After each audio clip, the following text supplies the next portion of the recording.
Barbershop Conversation, guys. Feel free to hit the subscribe button. So I just saw an article on Boxing Scene um, that said Bob Arum says of Al Hayman, he's a very clever man, but he's pissed away $500 million. And basically, boxing is a great product, but he's doing their disservice by creating a monopoly and trying to um, push out other business entities such as promoters as him and Golden Boy, etc. And he believes that his business model will fail him. Now, I don't know this to be true, but what I will say this: that's like Bob Arum calling the kettle black. Bob Arum hasn't made money on a fight.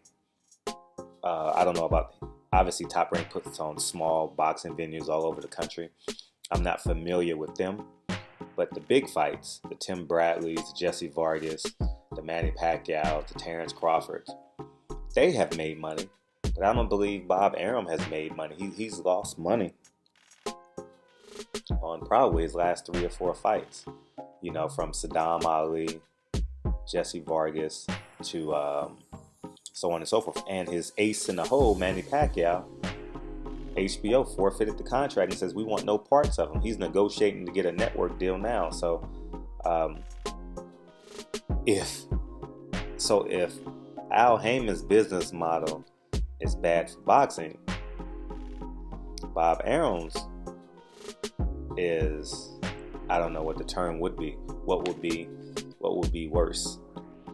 What's a worse adjective than if it's bad for boxing? I don't know, but what I will like to say is now they need to start integrating, because we all know at the end of the day, Al Hayman is going to win financially just off sheer numbers. And let's just be clear, he's doing a good job at this year. The second half of this year, he's done a hell of a job at matching these guys up against one another.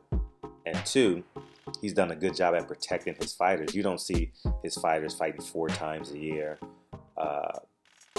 At most, maybe 3 times a year. Fighters say they want to fight 4 times a year, but that's hard to do, man.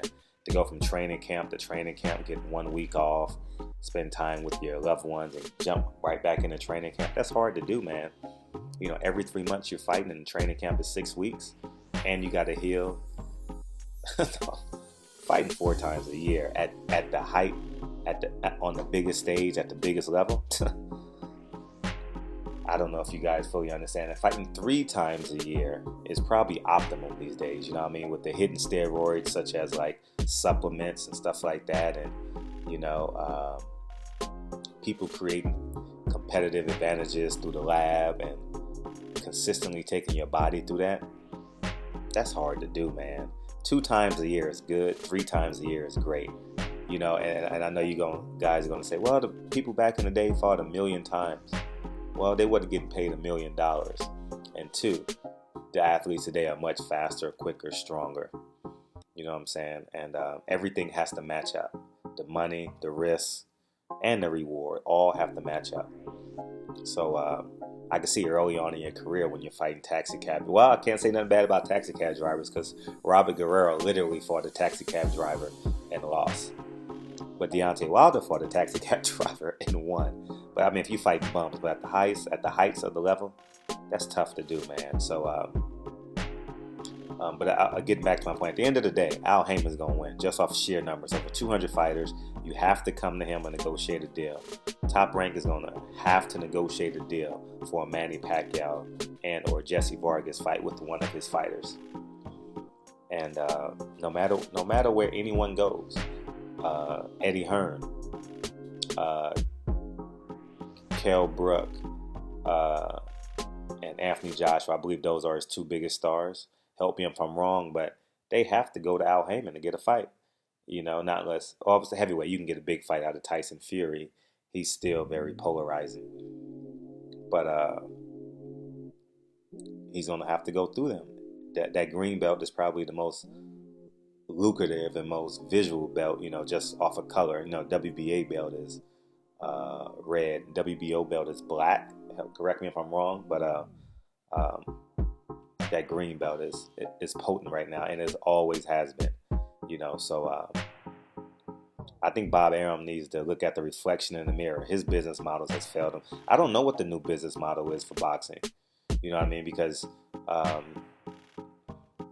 I wouldn't say that Bob Arum is bad for boxing. I wouldn't say Al Hayman is bad for boxing. I think they're both good for boxing. They have different strategies, but it has to be a new model. You know, paying for pay-per-views, paying for premium TVs when you can stream it for free. Literally, you know, your Google Chrome, your stick, whatever that is, you can get these channels for free now.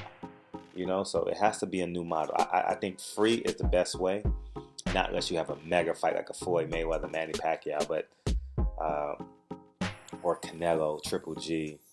I think Sergey Kovalev, Andre Ward, talents in the ring are worthy of pay-per-view, but their personalities outside the ring are not worthy of a pay-per-view. So they're stuck in a conundrum there. So, but anyhow, barbershop conversation. I just want to bring this article to you guys' attention. Just go to boxingscene.com and you'll see it. But let me know what you guys think.